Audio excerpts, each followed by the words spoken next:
琴日有冇睇呢個珠峰錦標呢個嘉應高升咧就輕輕鬆鬆咁樣贏咗咩實至名歸咁全球最高分嘅短途馬咁喺珠峰錦標裏邊對一眾嘅澳洲好手贏得清脆利落啦實至名歸冇嘢講啦，大家賽前就好多消息嗰啲咁嘅謠言咁先飛，講到好似話生一有四咁始終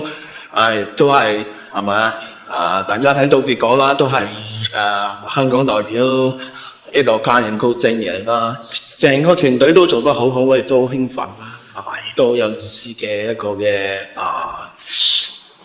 里程碑啦，對於練馬師對於係騎師都係呢個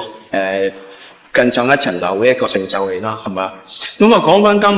今日咧沙田馬場咧都有呢個10場嘅賽事咁重心重頭戲啦，咁第7場嘅沙田錦標9000犢。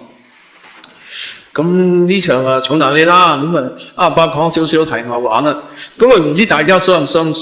個叫爆樽理論？我又好相信嘅。咩叫爆樽理論咧？就係話咧俾人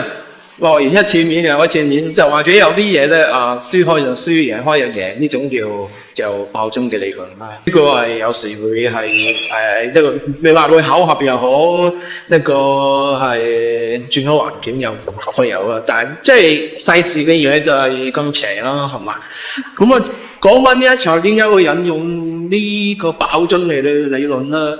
上季尾用記唔記得有一場嘅1600米一級賽啦，一係跑1600米用網岸嘅富通闊英嗰個跑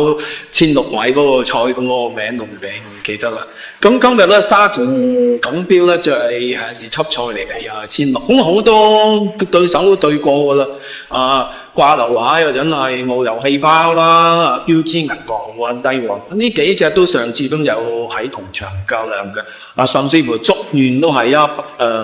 都係一齊跑過咁樣食。咁你諗點解我會講爆樽理論咧？上次咧就係掛頭馬嘅冇油氣泡熱到得2倍都唔夠咁大家都好高期望佢贏啦。咁咧就何場對手亦都有呢個標誌銀河鴻運帝王祝願呢啲咧，就今日都有份出賽嘅。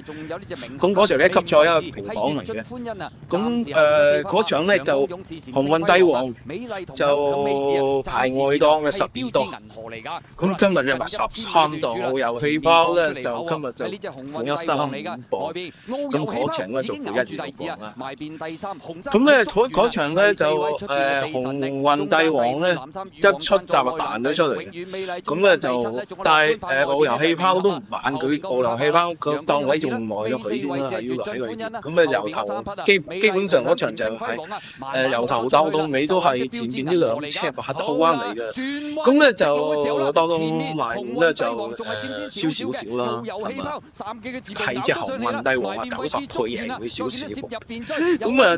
賽後都我記得咧就都仲有啲抗議事件咁樣嘅，咁但係最後尾咧都係鴻運帝王咧就係贏佢少少，咁抗議亦都不成立咁樣，咁就呢場會唔會都出現翻咁嘅鏡頭，就係亦都係鴻運帝王又拍住隻個油氣泡咁樣救佢翻嚟，再爆你鴻運，再由鴻運帝王爆多你一次紅牛氣泡樽咧，咁真係好難講啦。因為呢次咧就係亦都幾嗰個